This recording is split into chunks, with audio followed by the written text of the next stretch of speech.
రైట్గా morning న్యూస్లో ముందుగా ఈనాడు దినపత్రికలో ఉన్నటువంటి వార్తల్ని కనుక ఒక్కసారి చూస్తే రైట్గా కులగణన నిర్ణయం కాంగ్రెస్ విజయం, రాహుల్ను ప్రధాని మోదీ ఆదర్శంగా తీసుకున్నారు, రాష్ట్ర అనుభవాలను కేంద్రంతో పంచుకునేందుకు సిద్ధం, రాజకీయ లబ్ధి కోసమే భాజపా రాష్ట్ర నాయకుల విమర్శలు, లోక్సభ ఎన్నికల్లో భాజపాకు 400 సీట్లు వస్తే రిజర్వేషన్లు రద్దయ్యేవి. విషయం ఏదంటే ఇది ఒక అందుకు ఇది నిజంగా భారతీయ జనతా పార్టీ కనుక 300 పైచిలకు మొన్నటిసారి 300 పైచిలకు వచ్చిన సింగిల్ లార్జెస్ట్ పార్టీగా అధికారంలోకి వచ్చే అవకాశం ఉన్నా కూడా ఇవాళ కులగణన జరగకపోయేది. ఈ విషయంలో ముఖ్యమంత్రి రేవంత్ రెడ్డి గారి మాటతో ఏకీభవించవచ్చు. అయితే ఇక్కడ రేవంత్ రెడ్డి గారు ఏమంటున్నారంటే రాష్ట్ర అనుభవాలను కేంద్రంతో పంచుకునేందుకు మేము సిద్ధంగా ఉన్నామంటున్నాం. ఎస్, పంచుకోండి అంటే పొరపాట్లు ఇక్కడ జరిగినాయి, ఈ పొరపాట్లు కాకుండా ఏం చేయవచ్చు అనే దాని విషయంలో మీరు పంచుకోవచ్చు. కులగణన నిర్ణయం కాంగ్రెస్ విజయమని, దేశవ్యాప్తంగా దీనిని కాంగ్రెస్ పార్టీలో చాలామంది దాన్ని వ్యతిరేకించారు. ఇది రాహుల్ గాంధీ గారి విజయం కిందకి వస్తుంది ఒకవేళ రావాల్సి వస్తే. దేశవ్యాప్తంగా దీన్ని నిర్దిష్ట వ్యవధిలోగా పూర్తి చేయాలని సీఎం రేవంత్ రెడ్డి కేంద్రాన్ని కోరారు. ఈ ప్రక్రియను ఎప్పుడు ప్రారంభించి ఎప్పుడు ముగిస్తారో వెల్లడించాలని. ఇప్పుడు మనము 2024 ఫిబ్రవరిలో అసెంబ్లీ తీర్మానం చేస్తే 10 నెలల పాటు దాన్ని పట్టించుకోలేము. మళ్ళీ 10 నెలల తర్వాత మళ్ళీ రాహుల్ గాంధీ గారి ఒత్తిడితోటి మళ్ళీ కులగణన మనం కార్యక్రమం చేసినాం. ఒక రాష్ట్రంలోనే అసెంబ్లీలో తీర్మానం చేసిన తర్వాత 10 నెలలకు మనం ప్రక్రియ ప్రారంభిస్తే ఏడాది పట్టింది మనకు. మరి కేంద్రానికి కూడా ఒక డెడ్ లైన్ ఉండాలి కదా, మాకే ఏడాది పట్టింది, మీరు ఎంతసేపట్లో చేస్తారని చెప్తా ఉన్నారు. అయితే దీంట్లో మాట్లాడుకుంటూ రేవంత్ రెడ్డి గారు ఒక కీలకమైనటువంటి వ్యాఖ్యలు చేసిండు. బహుశా అది కేంద్రం చెప్పాలి ఈ సమస్యలను ఎట్లా అధిగమిస్తారు అనేటువంటి. ఈ సమస్యలు ఎక్కడి నుంచి వస్తా ఉన్నాయి? ఈ సమస్యలు ఎక్కడున్నాయి? అయితే ఆయన కొన్ని క్రిటికల్గా మాట్లాడేటువంటి ప్రయత్నం ఆయన చేసినట్టుగా కనిపిస్తూ ఉంది. దాంట్లో ఆయన ఏమంటారంటే కేంద్ర ప్రభుత్వం ఇదంతా చెప్పాలి, ఎట్లా చేస్తారు, ఈ వచ్చేటువంటి సమస్యలన్నీ ఎక్కడి నుంచి వస్తున్నాయి? సమస్యలు బీసీల నుంచి లేవు, సమస్యలు ఎస్సీల నుంచి లేవు, ఎస్టీల నుంచి లేవు. వీళ్ళందరినీ ఎట్లా కూర్చోబెడతారనేటువంటి విధంగా మాట్లాడారు. లేని సమస్యలు సృష్టించకండి రేవంత్ రెడ్డి గారు, ముఖ్యమంత్రి గారు, గౌరవ ముఖ్యమంత్రి గారు, ఈ లేని సమస్యలు సృష్టించకండి. కులగణన చేయడం ద్వారా ఏ సమస్య రాదు. ఇప్పుడు మీరు నిర్వహిస్తే ఏమైనా సమస్య వచ్చినా మీ డేటా సరిగా లేక మీరు సరిగా చేయక అది విఫలమైంది, కానీ ఏ సమస్య లేదు, రాదు కూడా. ఎందుకు వస్తుంది? ఎందుకంటే నివేదిక తయారు చేయడంతో మన బాధ్యత అయిపోలేదు. ఆ నివేదిక బీజేపీ నాయకులకు is max. Why? Because we have done and we have పరిస్థితిలో ఇప్పుడు ఈ సంకీర్ణ ప్రభుత్వాన్ని కాపాడుకోవాలంటే కులగణన చేసి తీరవలసిందే. విషయం మాట్లాడదాం.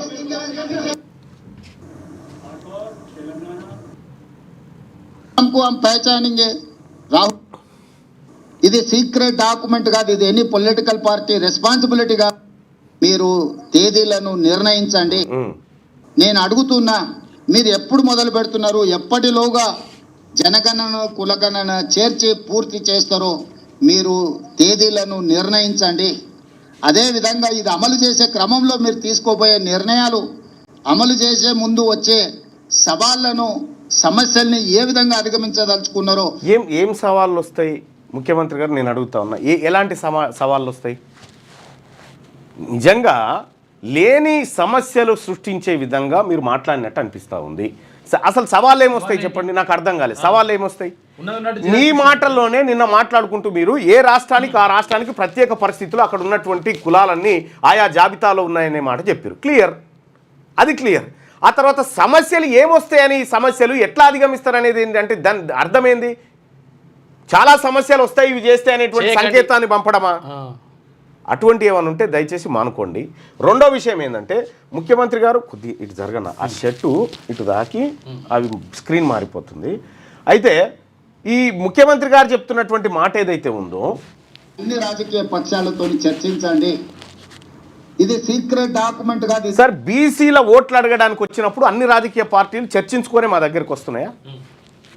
మీరు అట్లా చర్చించుకున్న తర్వాత మా ఓట్ల కోసం వస్తున్నాయి కాదు కదా. మరి బీసీలకు నిజంగా చెప్తున్నాగా, కులగణన చేస్తే బీసీల భవిష్యత్తు మారుతుంది, బీసీల తలరాత మారుతుంది, బీసీలకు కావాల్సిందేందో తేలుతుంది. మరి బీసీల ఓట్లు అడగడానికి వచ్చినప్పుడు మీ అప్పర్ క్యాస్ట్ రాజకీయ పార్టీలన్నీ మా దగ్గరకు అడిగే వస్తున్నాయా? ఎట్లా వస్తున్నాయి? మరి వస్తలేవు కదా. నిన్న పెట్టినటువంటి ప్రెస్ మీట్లో మళ్ళీ మీ లోపటి మనిషి బయటకు వస్తూ ఉన్నాడు. ఏమని? ఈ సమస్యలు ఎట్లా అధిగమిస్తారు, ఇవి ఎట్లాగా ఏం అధిగమించి గతంలో 2011లో సెన్సస్ చేసిరు. సెన్సస్లో కాలమ్స్ పెట్టి ఒక అదనపు కాలం పెట్టి కులం ఏందని తీస్తారు. దానికి ఏమైంది? అయ్యిందేముంది దానికి? బీసీ ప్రజలారా ఇటువంటివన్నీ మనం గమనిస్తూ ఉండాలి ఎప్పటికప్పుడు. ఇది ఎనీ పొలిటికల్ పార్టీ రెస్పాన్సిబిలిటీ కాదు, ఇది గవర్నమెంట్ ఆఫ్ ఇండియా బాధ్యత. కేంద్ర ప్రభుత్వం ఒక నిర్ణయం తీసుకొని ఒక విధానాన్ని తెచ్చినప్పుడు అన్ని రాజకీయ పార్టీలతోనే పార్లమెంటరీ వ్యవస్థలో భాగస్వాములైన ప్రతి ఒక్కరితో చర్చించి వాళ్ళ సూచనలు తీసుకోవాలి. అందుకే నరేంద్ర మోడీ గారికి సూచన చేస్తున్న గ్రూప్ ఆఫ్ మినిస్టర్స్తో ఒక కమిటీ వేయండి, ఆఫీసర్లతో కూడుకున్న ఇంకొక ఎక్స్పర్ట్స్ కమిటీని వేయండి. గ్రూప్ ఆఫ్ మినిస్టర్స్ రాజకీయ పార్టీలతోని అదే ఫైనల్ గా ప్రభుత్వం దీన్ని చట్టాన్ని చేసినప్పుడు కూడా సభలో సుదీర్ఘమైన చర్చ చేసి అన్ని రాజకీయ పార్టీలను ఇందులో భాగస్వాములను చేసినాం. ఎక్కడ కూడా మా పార్టీ విధానంగానో మా ప్రభుత్వంలో ఉండే కొద్ది మంది వ్యక్తుల విధానంగానో దీన్ని మేము అమలు చేయలేదు. 4 కోట్ల తెలంగాణ ప్రజలు, ప్రతిపక్ష పార్టీలతో సహా ప్రభుత్వం, అదే విధంగా స్టేక్ హోల్డర్స్ ఎవరైతే భాగస్వాములు ఉన్నారో లబ్ధిదారులు ఉన్నారో వాళ్ళు, అదేవిధంగా ప్రజా హక్కుల కోసం పనిచేసే వాళ్ళందరినీ కూడా ఇందులో భాగస్వాములను చేసి వాళ్ళకు నమ్మకం విశ్వాసం కల్పించి ఈరోజు ఈ కార్యక్రమాన్ని ముందుకు తీసుకెళ్ళినాం. అందుకే ఈరోజు తెలంగాణలో దేశంలోనే మొదటి రాష్ట్రంగా తెలంగాణ నిలబడ్డది. ఇవాళ దేశానికే ఆదర్శంగా తెలంగాణ ముందు వరుసలో ఉన్నది. నిన్న రాహుల్ గాంధీ గారు అదే విషయం చెప్పినారు. తెలంగాణ మోడల్ ఈ దేశానికి రోల్ మోడల్. ఈ రోల్ మోడల్ నుంచి మీరు నేర్చుకోండి, తద్వారా పకడ్బందీగా దీన్ని అమలు చేయండి అని రాహుల్ గాంధీ గారు సూచన చేసిండ్రు. రాహుల్ గాంధీ గారిని ఈ పత్రికా సమావేశంలో అభినందిస్తూ మనము అదే విధంగా ఆదర్శవంతమైంది అంటే నేనేం చెప్తా ఉన్నానంటే, ముఖ్యమంత్రి గారు ఇది ఎందుకు ఇట్లా వచ్చినాయి? ఇది ఇప్పుడు ఆదర్శవంతమైన కలర్ మార్చుకోవాలి.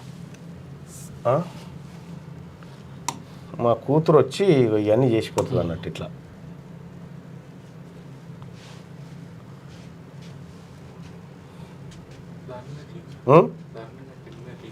దీని మీదనా?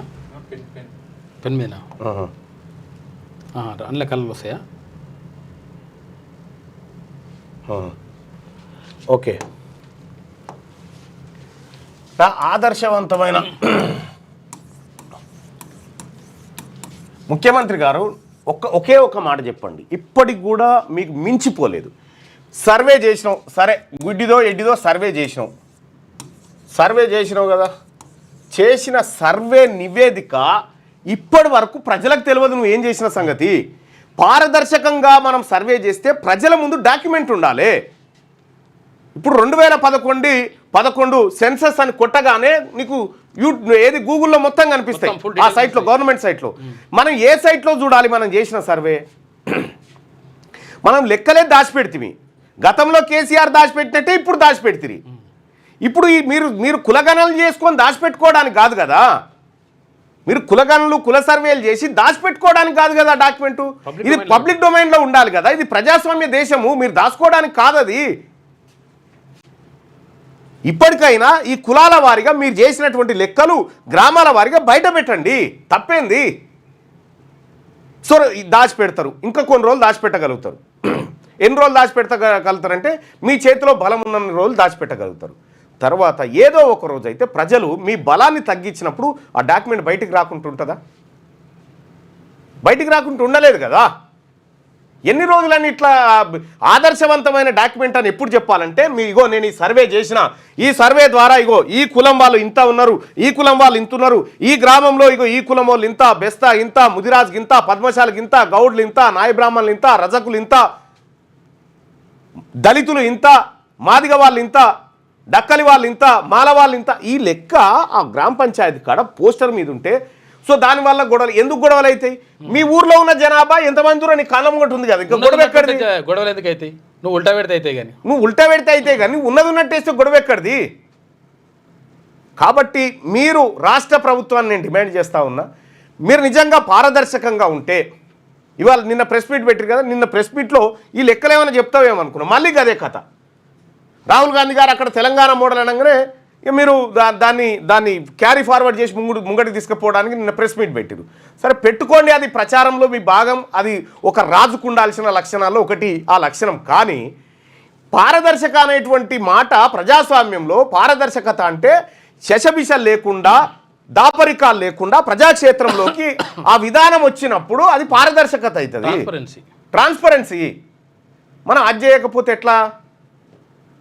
మరి ఈ మోడల్ అని చెప్పడానికి ఇప్పుడు ఒక మాట లైవ్లో ఒక పోల్ పెట్టుకుందాం. ముఖ్యమంత్రి గారు కులగణన లెక్క బయటకు వచ్చిందా, మన దగ్గర అద్భుతంగా చేసినామని చెప్తా ఉన్నారు కదా.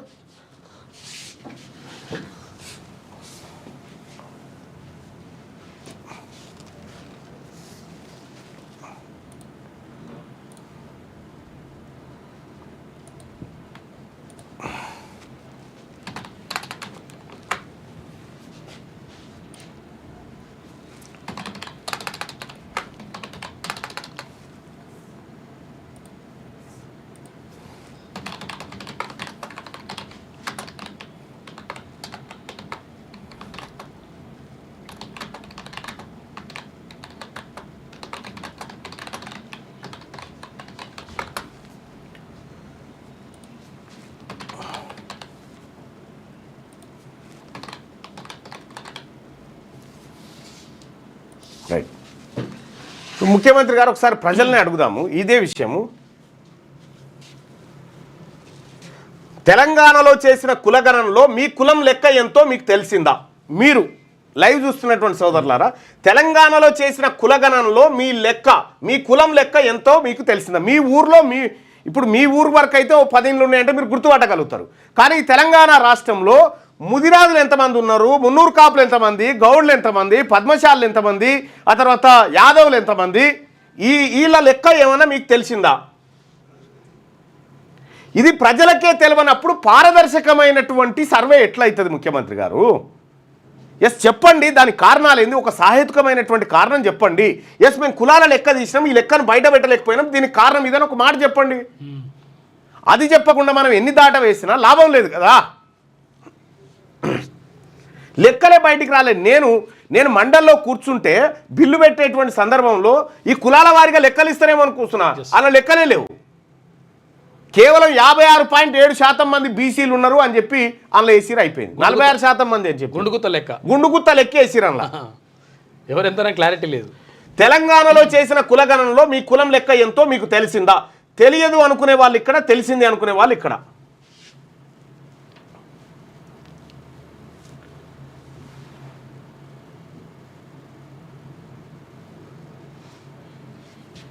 దాదాపు ఎవరికి తెలియదు. ఒక్క ప్రభుత్వంలో ఉన్నటువంటి ముఖ్యమంత్రి రేవంత్ రెడ్డి గారి దగ్గర మాత్రమే ఉంటుంది ఆ లెక్క, వేరే దగ్గర ఎక్కడ కూడా ఉండదు. నేనేమంటున్నంటే నిజంగా మీరు నేనే చెప్పినా మీరు పారదర్శకంగా చేసి మీరు లెక్కలు బయట పెట్టకండి, హెలికాప్టర్లో తీసుకొచ్చి నీ ఇంటి మీద పూలు పోసిపోతా అని చెప్పిన, మీరు అది నిలుపుకోలే. తెలంగాణలో చేసిన కులగణనలో మీ కులం లెక్క ఎంతో మీకు తెలిసిందా? తెలియదు అనుకునే వాళ్ళు ఇక్కడ, తెలిసింది అనుకునే వాళ్ళు ఇక్కడ. మీ కామెంట్ మీ ఒక బటన్ని నొక్కండి, దానికి సంబంధించినటువంటి మరిన్ని వివరాలు చూద్దాం. ఇది పారదర్శకమైనటువంటి సర్వే కాదు ముఖ్యమంత్రి గారు. మీరు ప్రజలు ఇప్పుడు మీరేమనుకుంటారంటే కొద్ది మందిని మీ చుట్టూన్నటువంటి వాళ్ళని నమ్మించగలుగుతారు, ఎందుకంటే వాళ్ళకు తెలుసు, వాళ్ళ మనసులో కూడా ఉంది ఈ లెక్కలన్నీ తప్పనేటువంటి విషయం, వాళ్ళ మనసులో కూడా ఉంది. అదేదో నువ్వే పెద్దన్న పాత్ర పోషించి జరిగిన పొరపాటు ఇది, వాస్తవమైనటువంటి లెక్కలు గివని చెప్తే అయిపోయి ఇవాళ దాచిపెడతావు, రేపు కేంద్రం చేసినప్పుడు అయితే బయటకు వస్తాయి కదా. అట్లా కులగణనపై కేంద్రం నిర్ణయం తీసుకున్నందుకు తెలంగాణ కాంగ్రెస్ ఎమ్మెల్యేలు, ఎంపీలు, సీనియర్ కాంగ్రెస్ నాయకులు గురువారం సీఎం రేవంత్ రెడ్డిని అభినందించారు. అనంతరం సీఎం విలేకరులతో మాట్లాడుతూ న్యాయ చిక్కులు లేకుండా తెలంగాణ ప్రభుత్వం చట్టబద్ధంగా విజయవంతంగా కులగణన సర్వే పూర్తి చేసింది. అయితే ఇక్కడ మాట, ఇప్పుడు ఈ కులగణన అనేటువంటి అంశం వచ్చినప్పుడు బీసీ వాళ్ళందరినీ తెచ్చి కూర్చుండబెట్టినాం. ఇక్కడ కులగణన అనేది ఒక ఓన్లీ బీసీలదే అని మీరు భావిస్తున్నారా? ఇది రెడ్లకు సంబంధించింది కాదా? ఇది వెలమలకు సంబంధించింది కాదా? మరి ఇందులో ఇప్పుడు నిన్నటి ఫోటోలో దాదాపుగా ఫోటో ఉంది, అది మొత్తం అందరినీ బీసీలందరినీ చుట్టూ నిలబెట్టినావు, కూర్చున్నావు. ఇది ఒక బీసీలదే ఎందుకు అవుతుంది? ఇది బీసీలదే ఎందుకు అవుతుంది అంటే ఈ బీసీలకు కూడా నువ్వు అన్నవు కావాలనుకోవడంలో తప్పు లేదు. ఎందుకంటే ఓ రాజకీయ నాయకుడికి అధికారాన్ని నిలుపుకోవడానికి ఆశ ఉంటుంది. కానీ ఇది ఒక బీసీలది ఎందుకైతే మొత్తం 119 మంది ఎమ్మెల్యేలు, 40 మంది ఎమ్మెల్సీలము, 17 మంది ఎంపీలము అందరం కూడా ఇది శభాష్ అనాలా? కొద్దిమంది మాత్రం ఇప్పుడు దీన్ని అనరా? ఈ కులగణన బేషు కేంద్ర ప్రభుత్వం తీసుకున్న నిర్ణయాన్ని స్వాగతిస్తున్నామని ఇప్పుడు రెడ్లు వెలమలు ఎవరు అనరా? ఇక మేమే అనాలనా? మీ గురించి చేసింది కాబట్టి మీరే అనండి అన్నట్టు. దీన్ని బట్టి అర్థం చేసుకోరి. ముఖ్యమంత్రి గారు కులగణన గురించి మాట్లాడుతూ బీసీలను కూర్చోబెట్టుకుంటే ఇది బీసీల తలరాతను మార్చేటువంటిదే. సీనియర్ కాంగ్రెస్ నాయకులు గురువారం సీఎం రేవంత్ రెడ్డిని అభినందించారు. అనంతరం సీఎం విలేకరులతో మాట్లాడారు. న్యాయ చిక్కులు లేకుండా మొన్న నైటే అందరికి మెసేజ్లు పంపారు. బీసీ నాయకులు రండి, ముఖ్యమంత్రి గారు ఇంటికి రండి, ఆయనను అభినందిస్తేందుకు రండి అనేటువంటి మెసేజ్ పంపారు. సో మా బీసీ నాయకులకు కూడా వస్తే సరే పోయేటోళ్ళు పోయారు, పోనోళ్ళు పోలేదు. అయితే ఒకటి మేము విశ్వసించేది ఏంటంటే ఎంతవరకు అయితే అగ్రకులాలకు హారతి పడుతూ ఉంటారో, అగ్రకుల నాయకులకు హారతి పట్టినన్ని రోజులు బీసీలు బానిసలుగానే ఉంటారు అనేటువంటి సూత్రం మీద మేము పనిచేస్తూ ఉంటాం అన్నట్టు. అందుకోసమే అటువైపు పోము, మంగళారతులు పట్టం. న్యాయ చిక్కులు లేకుండా తెలంగాణ ప్రభుత్వం చట్టబద్ధంగా విజయవంతంగా కులగణన సర్వే పూర్తి చేసింది. సర్వే పూర్తయింది. రిజర్వేషన్ ఏది 42%. 42% రిజర్వేషన్ ఏది? ఇది దేశానికి ఆదర్శంగా మారింది. మా అనుభవాన్ని కేంద్ర పరిగణలోకి తీసుకోవాలి. మా అనుభవాలు, సూచనలు, సలహాలు ఇచ్చేందుకు సిద్ధంగా ఉన్నాం. ఎక్కడెక్కడైతే కేంద్ర ప్రభుత్వ పెద్దలు వచ్చి నిజంగా కేంద్ర ప్రభుత్వం కులగణన చేస్తుంది కాబట్టి ఇక్కడ ఇది చూసుకున్నాక అటు పోదాం.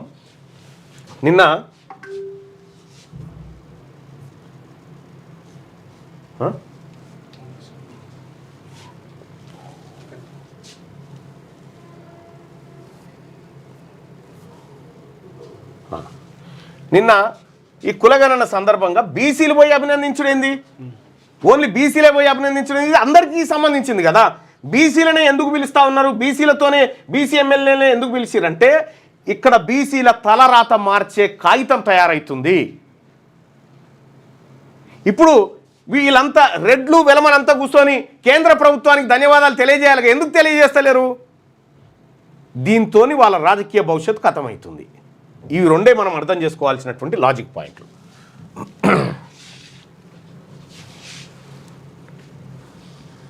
బీసీల్లో చైతన్యం రాకపోతే రాహుల్ గాంధీ గారు ఆ మాట అనకపోతుండే, మీ మీద ప్రెషర్ పెంచకపోతుండే, ఈ కులగణన పట్టించుకోకపోతుండే. 300 సీట్లు వస్తే నరేంద్ర మోడీ గారు ఎట్లయితే చేయకపోనో ఇక్కడ బీసీలో చైతన్యం రాకపోతే మీరు అది చేయకపోదురు.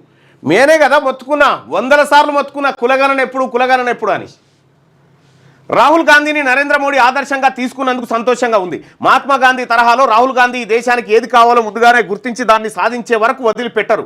రాష్ట్ర భాజపా నాయకులు, గల్లీ నాయకులు రాజకీయ లబ్ధి కోసం విమర్శలు చేస్తున్నారు. రేవంత్ రెడ్డి విధానాలను మోదీ అనుసరిస్తున్నారన్న బాధ వారిలో కనిపిస్తుందని చెప్పి సరే చెప్పుకోవడానికి బాగానే ఉంటుంది. కానీ నరేంద్ర మోడీ గారు మీ విధానాన్ని ఎందుకు అవలంబిస్తాడు చెప్పు? నరేంద్ర మోడీ గారు అసలు ఇక్కడ ఉన్నటువంటి కేసీఆరే మీ పేరెత్తలేనప్పుడు దేశ ప్రధానమంత్రి మీ విధానాలను అనుకరిస్తే ఏం జరగాలి? బీసీలకు అన్యాయం జరగాలి. బడ్జెట్ పద్మనాభంలా లెక్కలేసుకుంటున్నా. ప్రతి నెల 30,000 కోట్లు అవసరం. వస్తున్న ఆదాయం 18,500 కోట్లు. ఆర్టీసీ కార్మికులారా సమ్మె ఆలోచన వద్దు.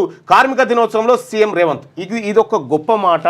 రేవంత్ రెడ్డి గారిని అభినందించాల్సిన మాట ఏంటంటే ఈ బడ్జెట్ కాడ కరెక్ట్గా లెక్కలు చెప్తా ఉన్నాడు. బడ్జెట్ కాడ గింత ఖర్చు ఉన్నది, గింత ఆదాయం ఉన్నది అనే మాట చెప్తా ఉన్నారు. సేమ్ టైము ఈ బీసీల విషయంలో కూడా ఈ పారదర్శకత ఎందుకు పోయింది? మీ మనసును ఎవడు జడగొట్టిండు? ముందుగాల మంచిగానే ఉంటేవి కదా, తర్వాత ఎందుకు చెడిపోయింది? జానారెడ్డి ఎట్లా దొరిండు నీ శరీరంలోకి? ఇక్కడ ఇంకో మాట, ఆర్టీసీ కార్మికులారా సమ్మె ఆలోచన వద్దు. గతంలో ఉన్నటువంటి ముఖ్యమంత్రి కేసీఆర్ గారు సమ్మె చేస్తామంటే చేసుకోకపోయారని వాళ్ళని గాలికి వదిలేసి 50-60 రోజులు సమ్మె చేసి 40-45 మంది కార్మికులు చచ్చిపోయినా పట్టించుకోలే. ఆఖరికి వాళ్ళంతా వాళ్ళు దిగొస్తే ప్రగతి భవన్లో కూర్చుని పెట్టి బిర్యానీ తినబెట్టిండు. కానీ కేసీఆర్తో పోల్చుకుంటే రేవంత్ రెడ్డి 1000 వాళ్ళనయం. ఎందుకంటే ఆర్టీసీ కార్మికులారా సమ్మె ఆలోచన వద్దు, పరిస్థితి బాగలేదు, రిక్వెస్ట్ చేసుకుంటుడు. ఒక ముఖ్యమంత్రి ఒక కార్మిక వర్గాన్ని రిక్వెస్ట్ చేసుకుంటున్నటువంటి విధానంకి హ్యాట్స్ ఆఫ్. ఇది చేయాలి, కానీ గతంలో ఉన్నటువంటి పాలకుడు ఇది చేయలే. ఈ కొన్ని విషయాల్లో ఉన్నటువంటి చిత్తశుద్ధి ఒక బీసీల దగ్గర ఉంటే ఇవాళ మీరు అద్భుతమైన ముఖ్యమంత్రి కదా, చరిత్రలో గొప్ప నిలిచిపోతుంది. మీ పిల్లలు IIT, MCET లాంటి కాంపిటేటివ్ ఎగ్జామ్స్ కి ప్రిపేర్ అవుతున్నారా? జాబ్స్ కోసం చేసే ప్రయత్నంలో విఫలమవుతున్నారా? ఇంగ్లీష్పై పట్టు సాధించలేక పోటీ ప్రపంచంలో వెనుకబడుతున్నారా? స్టేట్ సిలబస్ అయినా సెంట్రల్ సిలబస్ అయినా అన్ని సబ్జెక్టులు ఇప్పుడు ఒక్క క్లిక్లో. షేక్ స్పైకర్ ఇప్పటి వరకు ఎవరు తయారు చేయలేని విధంగా రూపొందించబడిన సరికొత్త యాప్. ఇప్పుడే షేక్ స్పైకర్ యాప్ని ప్లేస్టోర్ నుండి డౌన్లోడ్ చేసుకోండి. కేవలం 1000 రూపాయలకే 7 ఏళ్ల పాటు సబ్స్క్రిప్షన్ పొందండి.